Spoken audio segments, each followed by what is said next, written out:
Hello friends, मेरा नाम है वैभव और आप लोग देख रहे हैं करियर मित्रा के यूट्यूब चैनल को। दोस्तों, दृष्टि पब्लिकेशन का ये उत्तर प्रदेश पीसीएस का टेस्ट सीरीज है 2023 का। इसमें टेस्ट नंबर 8 को इस समय हम कंडक्ट करवा रहे हैं यहाँ पर। अब देखिए, लेटेस्ट टेस्ट है ये, सो इसके हर एक पार्ट को आप देखिए, जितने भी क्वेश्चंस हैं हर एक क्वेश्चंस को विद एक्सप्लेनेशन यहाँ पर समझाया जाएगा। सो आपको करना सिर्फ इतना सा है कि आप हर एक क्वेश्चन को ध्यान से देखिए, जो जो पॉइंट मैं आपको बताता चलूँ उनको कहीं नोट डाउन करते हुए चलिएगा, ठीक है। अगर आपको पीडीएफ चाहिए तो उसके लिए आप टेलीग्राम में। ये दोस्तों, स्टार्ट करते हैं आज के अपने सेशन को। पहला यहाँ पर जो क्वेश्चन है वो है आपका मुजफ्फरनगर जिले से रिलेटेड। यहाँ पर पूछा गया है, मुजफ्फरनगर जिला उत्तर प्रदेश के निम्नलिखित में से किस प्रशासनिक प्रभाव के अंतर्गत आता है। सो अगर आपने ढंग से उत्तर प्रदेश का मैप देखा है तो इस क्वेश्चन को करने में कोई भी आपको परेशानी नहीं होगी। सही आंसर आप कौन सा लगाएंगे? ऑप्शन ए, यानी कि सहारनपुर, ठीक है। ये इसका सही आंसर होगा। अब यहाँ पर देखें, थ्योरी पार्ट में क्या कुछ है जो आपको याद रखना है। तो सबसे पहली चीज़ आप ये याद रखिए कि उत्तर प्रदेश को 18 प्रशासनिक प्रभागों में डिवाइड किया गया है। दूसरा, मुजफ्फरनगर जिला जो है वो सहारनपुर प्रशासनिक प्रभाव के अंतर्गत आता है। वर्ष 1826 की बात करें तो वर्ष 1826 में मुजफ्फरनगर ईस्ट इंडिया कंपनी शासन का राजस्व जिला बन गया था। और वर्ष 1901 में ये जो था आगरा और अवध के संयुक्त प्रांत में मेरठ डिवीजन में एक जिला था। अब इस जिले के उत्तर में कौन सा जिला है? वो है सहारनपुर, दक्षिण में बागपत और मेरठ, पूर्व में बिजनौर और पश्चिम में शामली। ये चीज़ आप चाहें तो याद रखिए, अदरवाइज अगर आपने एक बार उत्तर प्रदेश के मैप को देखा है ढंग से तो फिर आपको याद होगा ही। अगर नहीं याद है तो उत्तर प्रदेश के मैप को डेली बेसिस पर 5 मिनट ज़रूर देखिए, बहुत हेल्प करेगा आपको एग्ज़ाम में। अब यहाँ पर आगे ये सारी चीज़ कोई इसका मतलब नहीं है इसको देखने का भी। यहाँ पर एक पॉइंट याद रखिएगा कि दुनिया का सबसे बड़ा गुड़ बाज़ार ये मुजफ्फरनगर में है। बस ये सारी बात है जो आपको इस क्वेश्चन में याद रखनी है। इसके बाद अगले क्वेश्चन की बात करें। यहाँ पर आपसे पूछा गया है विस्तारित निधि सुविधा EFF पहल जो है वो किसकी है। अब ये विश्व आर्थिक मंच की है, एशियन डेवलपमेंट बैंक की, विश्व बैंक की, या फिर अंतर्राष्ट्रीय मुद्रा कोष। इस क्वेश्चन को इंग्लिश में देखना इसलिए ज़रूरी है क्योंकि जब हम इकोनॉमिक्स की बात करते हैं तो कई सारी चीज़ें ऐसी होती हैं जो आपको या तो हिंदी में समझ में आएंगी या फिर इंग्लिश में समझ में आएंगी। सो वहाँ पर ये दोनों चीज़ें जो है आपको मतलब दोनों लैंग्वेज में देखना ज़रूरी है, ऐसा मुझे लगता है, ठीक है। अब देखिए क्वेश्चन क्या है। एक्सटेंडेड फंड फैसिलिटी या फिर EFF is an initiative of world economic forum, Asian development bank, world bank या फिर इंटरनेशनल मॉनिटरी फंड। तो सही आंसर यहाँ पर क्या आएगा? ऑप्शन डी, यानी कि इंटरनेशनल मॉनिटरी फंड का एक इनिशिएटिव है EFF। इस पॉइंट को एज इट इज़ आप अपने दिमाग में बसा लीजिए, मतलब काफ़ी इंपॉर्टेंट है ये। आइए अब देखते हैं क्या कुछ दिया हुआ है यहाँ पर थ्योरी पार्ट में। तो सबसे पहले, जब कोई देश संरचनात्मक कमजोरियों के कारण गंभीर मध्यावधि भुगतान शेष की समस्या का सामना करता है, जिसे दूर करने के लिए समय की आवश्यकता होती है, तो अंतर्राष्ट्रीय मुद्रा कोष एक विस्तारित फंड सुविधा यानी कि एक्सटेंडेड फंड फैसिलिटी के माध्यम से सहायता कर सकता है, ठीक है। तो आपको यहाँ पर EFF ये इनिशिएटिव किसका है? IMF का है, आपको ये याद रखना है। और ये कब होता है? जब कोई कंट्री जो है जिसमें स्ट्रक्चरल प्रॉब्लम्स हो उसकी इकोनॉमी में, तो वहाँ पर उन स्ट्रक्चरल प्रॉब्लम्स की वजह से, मतलब जो उसकी कठिनाइयाँ हैं उसकी वजह से क्या हो रहा है कि भुगतान शेष यानी कि जो बैलेंस ऑफ पेमेंट है उसमें अगर कोई समस्या आती है तो उस टाइम पर जो IMF है वो वहाँ पर हेल्प करता है, ठीक है, अपने इस इनिशिएटिव के तहत। आगे हम देखें तो EFF व्यापक कार्यक्रमों को समर्थन प्रदान करता है, जिसमें संरचनात्मक असंतुलन को एक विस्तारित समयावधि में ठीक करने के लिए आवश्यक नीतियां शामिल होती हैं। EFF के तहत ऋण का पैमाना किसी देश की वित्तीय ज़रूरतों, भुगतान की क्षमता और IMF संसाधनों के पिछले उपयोग के साथ ट्रैक रिकॉर्ड द्वारा निर्धारित होती हैं। यानी कि कितना आपको ऋण दिया जाएगा, कैसी आपकी ज़रूरत है, क्या कुछ है, इसके मतलब पूरा जो आपका ट्रैक रिकॉर्ड है उसके अकॉर्डिंग EFF डिसाइड किया जाएगा कितना आपको और फंड देना है, ठीक है। सामान्य अभिगमन EMF के सामान्य संसाधन खाते यानी कि जर्नल रिसोर्स अकाउंट GRA, इसके तहत EFF कई उधार सुविधाओं में से एक है। GRA संसाधन तक पहुंच जो है वो किसी देश के IMF कोटे, जो कि आपका फंड के कोविड-19 प्रतिवेदन के हिस्से के रूप में 2021 के अंत तक कोटे के 245% तक अस्थायी रूप से बढ़ा दिया गया है। यहाँ पर मतलब IMF कोटे और कार्यक्रम की अवधि के दौरान जीआरए के सभी बकाया एक्सपोजरों में एक संचयी सीमा, इसके कोटे का 435% अनुसूचित चुकौती के निवल की सालाना 145% की सामान्य सीमा के अधीन है। इसके अलावा अगर हम बात करें कि इसकी विशिष्ट अभिगमन की, तो विशिष्ट अभिगमन आईएमएफ की विशिष्ट अभिगमन नीति के तहत मामला दर मामला के आधार पर सामान्य सीमा से ऊपर जो है अभिगमन तय किया जाता है। ईएफएफ आमतौर पर संभावित भुगतान शेष की समस्या से पूर्व एक निवारक उपाय के रूप में तैयार नहीं किए जाते हैं। इसके बाद नेक्स्ट क्वेश्चन की बात करें तो यहाँ पर आपसे पूछा गया है मैंग्रोव पारिस्थितिकी तंत्र के संरक्षण का अंतर्राष्ट्रीय दिवस जो है ये कब मनाया जाता है। अब ये 26 जुलाई को मनाया जाता है, 21 जुलाई को, 10 जुलाई को या फिर 13 जुलाई को। तो सही आंसर ऑप्शन ए आएगा, यानी कि 26 जुलाई को मैंग्रोव पारिस्थितिकी तंत्र यानी कि इकोसिस्टम के प्रोटेक्शन के लिए अंतर्राष्ट्रीय दिवस मनाया जाता है। आइए अब बात करते हैं क्या कुछ यहाँ पर दिया हुआ है इस क्वेश्चन से रिलेटेड। तो मैंग्रोव पारिस्थितिकी तंत्र के संरक्षण हेतु अंतर्राष्ट्रीय दिवस को वर्ष 2015 में यूनेस्को के जनरल कॉन्फ्रेंस द्वारा अपनाया गया था। ठीक है, तो कब अपनाया गया था? 2015 में। किसके द्वारा? यूनेस्को के जनरल कॉन्फ्रेंस के द्वारा। अब जो है इसको हर साल 26 जुलाई को मनाया जाता है। उद्देश्य क्या है? उद्देश्य ये है कि मैंग्रोव इकोसिस्टम की जो इम्पोर्टेंस है इसको पहचानना और इसको एक संवेदनशील पारिस्थितिकी तंत्र के रूप में लोगों के अंदर इस चीज़ की जागरूकता फैलाना कि भाई इसका प्रोटेक्शन जो है वो बेहद ज़रूरी है। अब क्यों ज़रूरी है ये भी समझिए। देखिए, अगर हम बात करें किसकी, मैंग्रोव की, तो ये ना सिर्फ जो क्रिटेशियस और मछली इनके लिए एक बहुमूल्य संवर्धन आवास प्रदान करता है, यानी कि इनके लिए एक हैबिटेट है, बल्कि जो समुद्री लहरें हैं, सुनामी है, समुद्र का बढ़ता स्तर है, कटाव है, इस सब से भी बचाव करता है। ठीक है, मतलब प्राकृतिक तटीय रक्षा के रूप में ये सहायक है। इसके अलावा यहाँ पर एक चीज़ आपको और याद रखनी है कि ये एग्जैक्टली होता कहाँ पर है। तो जहाँ पर भूमि और समुद्र के बीच का जो बॉर्डर लाइन है, मतलब मान लीजिए ये है आपका लैंड और इधर है आपका समुंदर, तो यहाँ पर जो ये पूरा एरिया है यहाँ पर मैंग्रोव उगते हैं। ठीक है, और ये आपको समुद्री लहरों से बचाते हैं, सुनामी से बचाते हैं, बहुत सारी चीज़ों में ये हेल्प करते हैं। अब ये सारी चीज़ें हैं, इसके बारे में हो सकता है आपसे कुछ यहाँ पर पूछ ले एग्ज़ाम में। यहाँ पर एक चीज़ है जो आपको बेहद ज़रूरी है याद रखना, वो है कि इस पारिस्थितिकी तंत्र में मृदा अत्यधिक प्रभावी कार्बन सिंक के रूप में कार्य करती है, जो बड़ी मात्रा में कार्बन को पृथक करती है। ठीक है, तो ये आपको और याद रखना है कि यहाँ पर जो मैंग्रोव पूरा मैंग्रोव वाला एरिया होता है, यहाँ की जो सॉइल होती है बहुत ज़्यादा कार्बन को सिंक कर लेती है। ठीक है, ये और याद रखिएगा।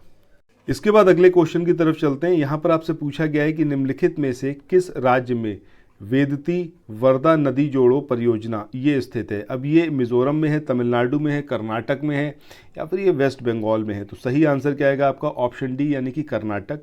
कर्नाटक में है वेदती वर्धा नदी जोड़ो परियोजना। ठीक है, अब इस वाले क्वेश्चन में सिर्फ एक पॉइंट है जो आपको याद रखना है, वो है इसका उद्देश्य। ठीक है, अरब सागर की ओर पश्चिम में बहने वाली नदी वेदती। तो आपको एक चीज़ यहाँ पर ये याद रखनी है कि वेदती जो नदी है ये पश्चिम की ओर बहती है। अगर हम इंडिया की इस तरीके से बात करें तो ज़्यादातर इधर की नदियाँ क्या है, पूर्व की ओर बह रही हैं, बट जो पश्चिम की तरफ बह रही हैं वो नदियाँ इंपॉर्टेंट है, उनको ज़रूर आप याद रखें, एग्जामिनेशन में पूछा जाता है। ठीक है, तो यहाँ पर आपको याद रखना है कि वेदती जो है वो पश्चिम की ओर बहने वाली नदी है और इसको तुंगभद्रा की एक सहायक नदी है वर्धा, इसके साथ जोड़ना, ये उद्देश्य है इस पूरी परियोजना का।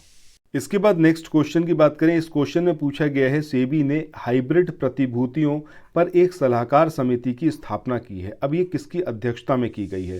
केवी कामत या फिर रघुराम राजन या गीता गोपीनाथ या फिर अरविंद सुब्रमण्यम। तो सही आंसर यहाँ पर क्या आएगा? ऑप्शन ए, यानी कि केवी कामत। इनकी अध्यक्षता में सेबी ने हाइब्रिड प्रतिभूतियों पर एक सलाहकार समिति की स्थापना की है। अब क्या कुछ यहाँ पर थ्योरी पार्ट में दिया हुआ है और क्या कुछ आपको याद रखना है उसको देख लेते हैं। ठीक है, तो सबसे पहली चीज़ तो यही है कि इस समिति के अध्यक्ष कौन है, तो वो तो हैं आपके केवी कामत, ये आपको यहाँ पर याद रखना है। ठीक है, दूसरी बात, अब ये कितने सदस्यों की सलाहकार समिति है इसकी यहाँ पर कोई भी ज़रूरत नहीं है, ये एग्जामिनेशन में नहीं पूछा जाएगा। दूसरा जो बेसिक पॉइंट है कि इस समिति का काम क्या है, इसको आप याद रखिएगा। तो ये समिति जो है देश में हाइब्रिड प्रतिभूतियों के प्राथमिक और द्वितीयक बाजारों के विकास और विनियमन यानी कि रेगुलेशन से संबंधित मुद्दों पर सेबी को सलाह देने का काम करेगी। इसके बाद अगले क्वेश्चन की बात करते हैं। अगला क्वेश्चन है कि निम्नलिखित में से कौन सा कथन मिशन वात्सल्य योजना के विषय में सही नहीं है। जो इनकरेक्ट है वो आपको चूज करना है। पहला है कि यह एक केंद्र प्रायोजित योजना है, सही बात है। दूसरा है इस योजना में फंड शेयरिंग पैटर्न क्रमशः केंद्र और राज्य और विधानसभा वाले जो केंद्र शासित प्रदेश हैं इनके बीच में 50-50 के अनुपात में है, ठीक है। तीसरा यहाँ पर बात करी गई कि यह योजना निजी सहायता प्राप्त गैर संस्थाओं के तहत बच्चों की सहायता करती है। और चौथा है उपर्युक्त में से कोई नहीं। तो सही आंसर हमारा क्या होगा, ऑप्शन बी, क्योंकि ये चीज़ यहाँ पर इनकरेक्ट दी हुई है। तो सबसे पहले तो यहाँ पर हम बात करते हैं कि कितना यहाँ पर शेयर जो है वो किया गया है, ठीक है।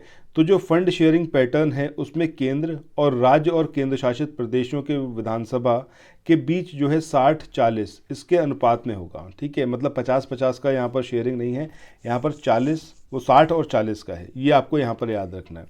उत्तर पूर्वी राज्यों की बात करें तो उसके लिए केंद्र और राज्य के बीच जो फंड शेयरिंग है वो 90 और 10 का है। हालांकि बिना विधानसभा वाले जो केंद्र शासित प्रदेश हैं उसमें इसका हिस्सा 100% है। तो तीन मोटी बातें हैं जो आपको यहाँ पर याद रखनी है। पहली चीज़ ये है कि स्टेट और वो यूनियन टेरिटरीज जहाँ पर विधानसभा है उस कंडीशन में जो फंड शेयरिंग है वो 60-40 का रेशो है। जब हम बात करते हैं उत्तर पूर्वी राज्यों की तो वहाँ पर वो फंड शेयरिंग है वो 90 और 10 का है। और जब हम बात करते हैं उन केंद्र शासित प्रदेशों की जहाँ पर विधानसभा नहीं है तो वहाँ पर फंड टोटली केंद्र सरकार की ओर से ही इस योजना के लिए एलोकेट किया जाता है, ठीक है। अब यहाँ पर इस योजना में एग्जैक्टली क्या और इम्पॉर्टेंट पॉइंट है उसको समझिए। पहली चीज़ यह योजना जो है ये निजी सहायता प्रायोजन के तहत गैर संस्थाओं के बच्चों की सहायता करती है। इसमें जो इच्छुक प्रायोजक हैं यानी कि जो प्रमोटर्स हैं, जिसमें व्यक्ति हो गए, संस्थान हो गए, कंपनियां हो गई, बैंक हो गए, औद्योगिक इकाइयां हो गई या ट्रस्ट इत्यादि, ये कठिन परिस्थितियों में बच्चों की सहायता कर सकते हैं, मतलब उनको सहायता प्रदान कर सकते हैं। तो अभी तक आपको एक बात तो समझ में आ गई होगी कि यहाँ पर बाल संरक्षण प्राथमिकताओं को निभाने के लिए, प्राथमिकताओं को तरजीह देने के लिए इस योजना को यानी कि मिशन वात्सल्य योजना को शुरू करा गया है, ठीक है। दूसरी बात यह बाल अधिकारों की वकालत और उनमें जागरूकता के साथ साथ किशोर न्याय देखभाल और संरक्षण प्रणाली को मजबूत करने के आदर्श वाक्य कोई बच्चा पीछे ना छूटे पर जोर देती है, ठीक है। इसके बाद जो यहाँ पर इम्पॉर्टेंट है 2 एक्ट, इनको ज़रूर याद रखिएगा, एग्जामिनेशन में पूछे जा सकते हैं।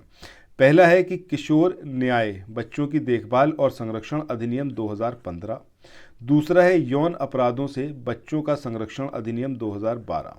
ये दोनों के आप ईयर एज इट इज़ याद रखिएगा, क्योंकि एग्जामिनेशन में जब आपसे क्वेश्चन पूछा जाएगा तो इसी तरीके से हुआ, उसमें अंदर 4 एक्ट दे देंगे, डिफरेंट ईयर्स दे देंगे, या तो आपको मैच कराने को कहेंगे या फिर पूछेंगे कि कौन सा मैच्ड है। तो यहाँ पर आपको याद रखना है कि जब हम बात कर रहे हैं किशोर न्याय अधिनियम की, जो कि बच्चों के देखभाल और संरक्षण से रिलेटेड है, 2015 का है। जब हम बात कर रहे हैं यौन अपराधों से बच्चों के संरक्षण की, तो वो जो अधिनियम है वो 2012 का है। ये दोनों साल एज इट इज़ याद रखिए। इसके बाद अगले क्वेश्चन की बात करते हैं। यहाँ पर आपसे पूछा गया है कि हाल ही में किसे विश्व बैंक के मुख्य अर्थशास्त्री के रूप में नियुक्त किया गया है। अब ये एस रामकृष्णन है, कौशिक बसु हैं, सत्येंद्र किशोर हैं या फिर ये इंदरमीत गिल हैं। तो सही आंसर ऑप्शन सी आएगा, यानी कि इंदरमीत गिल, इनको जो है वर्ल्ड बैंक के मुख्य अर्थशास्त्री के रूप में नियुक्त किया गया है। यहाँ पर इस क्वेश्चन की थ्योरी में से सिर्फ एक पॉइंट है जो आपको याद रखना है कि 2012 से 16 तक जो है विश्व बैंक के मुख्य अर्थशास्त्री कौशिक बसु रहे थे, और उनके बाद अंतर्राष्ट्रीय वित्तीय संस्थान में मुख्य अर्थशास्त्री के रूप में सेवा देने वाले इंदरमीत गिल जो हैं ये दूसरे भारतीय होंगे, ठीक है। अब यहाँ पर ये टेन्योर याद मत रखिएगा कौशिक बसु का, इसका कोई मतलब नहीं है। सिंपली आपको ये याद रखना है कि इंदरमीत गिल जो हैं वो अंतर्राष्ट्रीय वित्तीय संस्थान में मुख्य अर्थशास्त्री के रूप में सेवा देने वाले दूसरे भारतीय होंगे। पहले कौन से थे? कौशिक बसु। बस इतना पॉइंट आपको याद रखना। तो नेक्स्ट क्वेश्चन की बात करें, यहाँ पर आपसे पूछा गया है मार्मोलाडा ग्लेशियर निम्नलिखित में से किस पर्वत का हिस्सा है? आल्प्स, हिमालय, काकेशस या फिर एंडीज। तो सही आंसर ऑप्शन ए आएगा, यानी कि आल्प्स का एक पार्ट है मार्मोलाडा ग्लेशियर। अब यहाँ पर क्या इंपॉर्टेंट है और क्यों इस वाले ग्लेशियर के बारे में यहाँ पर बात करी गई, तो मेन बात क्या है कि भाई ये रहा है लाइमलाइट में, यानी कि न्यूज़ में रहा है। कैसे न्यूज़ में रहा है कि जो इटली में एल्प्स है उसके उत्तरी भाग में ये जो मार्मोलाडा ग्लेशियर था ये ढह गया था, इसलिए ये जो है लाइमलाइट में आया। इसीलिए यहाँ पर आपसे ये क्वेश्चन पूछा गया है, जो कि एनवायरनमेंट और ज्योग्राफी दोनों में से किसी भी का पार्ट समझ लीजिए, ठीक है। तो ये जो है आपका मार्मोलाडा ग्लेशियर, ये मार्मोलाडा जो है ये डोलोमाइट्स श्रेणी की सबसे ऊंची चोटी है। दूसरी बात, मार्मोलाडा जो है ये पर्वत पूर्वोत्तरी या फिर पूर्वोत्तर इटली में स्थित है। तो आपको यहाँ पर ये याद रखना है कि इटली में स्थित है और ये डोलोमाइट्स जो रेंजेस हैं उसकी सबसे ऊंची चोटी है। इसके अलावा अभी हाल ही में ये ढह गया है। ये 3 पॉइंट आपको याद रखने हैं इस क्वेश्चन की थ्योरी में से। इसके बाद अगले क्वेश्चन की बात करते हैं। यहाँ पर आपसे पूछा गया है कि निम्नलिखित में से कौन सा प्रतिबंधित कीटनाशक है। अब ये टोपाज है, ये स्टॉम्प एक्स्ट्रा है, ये एंडोसल्फान है या फिर ये कोरोजन है। तो सही आंसर यहाँ पर क्या आएगा आपका? सही आंसर आएगा ऑप्शन सी, यानी कि एंडोसल्फान। एंडोसल्फान ये जो है एक बैंड कीटनाशक है, ये आपको यहाँ पर याद रखना है। अब क्या कुछ यहाँ पर आपको याद रखना है उसको समझ लीजिए। पहली चीज़ कि एंडोसल्फान एक ऑर्गेनोक्लोरिन कीटनाशक है जिसे पहली बार 1950 के दशक में पेश किया गया था और इसे आमतौर पर वाणिज्यिक नाम जो है डिओडन से जाना जाता है, ठीक है। ये इसका कमर्शियल नेम है डिओडन। इसको आपको याद रखना है कि ये किसका नाम है? एंडोसल्फान का नाम है डिओडन, ठीक है। इसको याद रखिएगा। आगे इसमें हम बात करें तो आपको ये याद रखना है कि भाई ये जो है इसका यूज़ कहाँ पर होता है। इसका यूज़ होता है कपास, काजू, फल, चाय, धान, तंबाकू, ये जो फसलें हैं इसके अंदर इसका यूज़ किया जाता है, छिड़काव किया जाता है, ताकि जो सफ़ेद मक्खी है, एफिडेट्स हैं, भृंग हैं, कीड़े हैं, ये जो हैं इनसे मुक्ति पाई जा सके। लेकिन प्रॉब्लम कहाँ पर आती है कि गंभीर चिकित्सा से रिलेटेड ये इश्यूज क्रिएट कर देता है, जैसे कि न्यूरोटॉक्सिसिटी, यानी कि जो हमारे न्यूरोलॉजिकल सिस्टम है उसको बहुत ज़्यादा ये हैम्पर करता है, शारीरिक विकृति ला सकता है और विषाक्तता, ये सारी चीज़ें जो हैं इसके मतलब साइड इफ़ेक्ट्स हैं। आगे हम यहाँ पर बात करें तो एंडोसल्फान को पूर्व सूचित सहमति पर रॉटरडैम अभिसमय या फिर कन्वेंशन और पीओपी यानी कि जो आपका स्थायी कार्बनिक पॉल्यूटेंट है इन पर जो स्टॉकहोम अभिसमय था दोनों के तहत सूचीबद्ध किया गया है। इंडिया की बात करें तो सुप्रीम कोर्ट ने 2015 में इसके हानिकारक स्वास्थ्य प्रभावों का हवाला देते हुए देश भर में एंडोसल्फान के निर्माण, बिक्री, उपयोग और निर्यात पर प्रतिबंध लगा दिया था। कब लगाया था ये ईयर आप यहाँ पर याद रखिएगा, 2015। अब इसके क्या क्या यहाँ पर साइड इफ़ेक्ट हैं इनको समझिए। पहला, पर्यावरणीय प्रभाव। तो पर्यावरण में एंडोसल्फान खाद्य श्रृंखलाओं यानी कि फूड चेन में समाहित हो जाता है, उसके अंदर इन्वॉल्व हो जाता है, जिससे व्यापक तौर पर समस्याएं पैदा होती हैं। यदि एंडोसल्फान को पानी में छिड़का जाए तो यह तलछट में अवशोषित होकर जलीय पौधों को प्रभावित कर सकता है। इसके अलावा मनुष्य और पशुओं की अगर हम बात करें तो एंडोसल्फान के अंतःग्रहण के फलस्वरूप शारीरिक विकृति, कैंसर, जन्म संबंधी विकार और मस्तिष्क एवं तंत्र संबंधी बीमारियां पैदा हो सकती हैं। तो इतना डेंजरस है एंडोसल्फान। इसके बाद दोस्तों आज के इस वाले सेशन का आखिरी क्वेश्चन है कि नियो बैंक इसके संदर्भ में निम्नलिखित में से कौन सा कथन जो है वो सही है। पहला है कि यह एक तरह का डिजिटल बैंक है जिसकी कोई शाखा नहीं है, ये वाली बात यहाँ पर सही है नियो बैंक के लिए।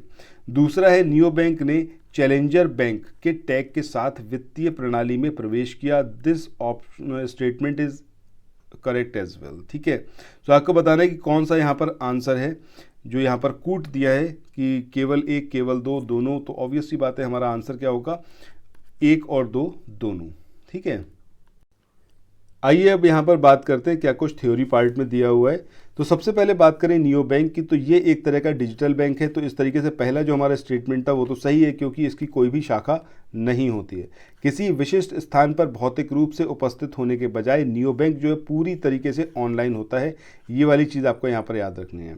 दूसरा, नियो बैंक वित्तीय संस्थान है जो ग्राहकों को पारंपरिक बैंकों का एक सस्ता विकल्प देता है, यानी कि जो आप नॉर्मली बैंक देखते हैं तो उसका एक इजी ऑप्शन है ये नियो बैंक। अब वे परिचालन लागत को कम करते हुए ग्राहकों को व्यक्तिगत सेवाएं प्रदान करने के लिए प्रौद्योगिकी और आर्टिफिशियल इंटेलिजेंस का लाभ उठाते हैं। नियो बैंक ने चैलेंजर बैंक के टेक के साथ वित्तीय प्रणाली में प्रवेश किया ताकि उन्होंने पारंपरिक बैंकों के जटिल बुनियादी ढांचे और क्लाइंट ऑनबोर्डिंग प्रक्रिया को चुनौती दी है। ठीक है, तो ये सारी चीज़ें हैं इसके बारे में जो आपको याद रखना है। सो आगे हम बात करें कि इंडिया में ये जो फर्म है इनके पास स्वयं का कोई बैंक लाइसेंस नहीं है। ये पॉइंट याद रखिएगा कि नियो बैंक्स जो है इनके पास कोई बैंक लाइसेंस नहीं है। ये लाइसेंस प्राप्त सेवाएं प्रदान करने के लिए बैंक भागीदारी पर निर्भर हैं। ऐसा इसलिए है क्योंकि आरबीआई ने अभी तक बैंकों को 100% डिजिटल करने की अनुमति नहीं दी है। ठीक है, मतलब कहीं आपकी फिजिकल बैंक ज़रूरी है, टोटली आप एकदम से ऑनलाइन नहीं हो सकते, मतलब आपकी कोई भी फिजिकल ब्रांच ना हो, सिर्फ सारा काम ऑनलाइन चल रहा हो, तो इस चीज़ की परमिशन आरबीआई ने अभी तक नहीं दी है। ठीक है, आरबीआई बैंकों की भौतिक उपस्थिति को प्राथमिकता देने के प्रति दृढ़ है और उसने डिजिटल बैंकिंग सेवा प्रदाताओं के लिए कुछ भौतिक उपस्थिति की आवश्यकता के बारे में बात की है। मतलब फिजिकल प्रेजेंस होना ये ज़रूरी है। ठीक है, बिना उसके काम नहीं चल सकता आरबीआई की गाइडलाइंस के अकॉर्डिंग। रेजर पे एक्स, जुपिटर, नियो, ओपन, ये सब जो हैं भारत के शीर्ष नियो बैंक के एग्जाम्पल हैं। आपसे एग्जामिनेशन में इनसे रिलेटेड क्वेश्चन किस तरीके से आएगा, 4 आपको यहाँ पर ऑप्शंस दे दिए जाएंगे और 3 में ये नाम लिखे हुए होंगे, 1 में कोई और नाम होगा, तो आपको पहचानना होगा कि कौन सा नियो बैंक है कौन सा नहीं है। तो इसको आप यहाँ पर याद रखें, रेजर पे एक्स, जुपिटर, नियो और ओपन, ये चारों के चारों कैसे हैं, नियो बैंक है। ठीक है, सो इसी के साथ आज के इस वाले सेशन को यहीं पर एंड करते हैं।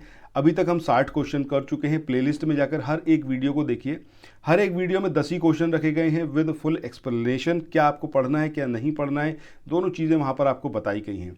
अगर आप पीडीएफ के इच्छुक हैं तो आप डिस्क्रिप्शन सेक्शन में जाइए, डिस्क्रिप्शन सेक्शन में कॉन्टैक्ट नंबर दिए हुए हैं, वहीं पर आपको टेलीग्राम का लिंक दिया हुआ है, आप टेलीग्राम पर मेरे से बात कर सकते हैं, आप मुझे व्हाट्सएप कर सकते हैं अगर आप ये पीडीएफ चाहते हैं तो। ठीक है, तो फिर मिलते हैं नेक्स्ट वीडियो में। Till then thank you so much, have a nice day, bye bye.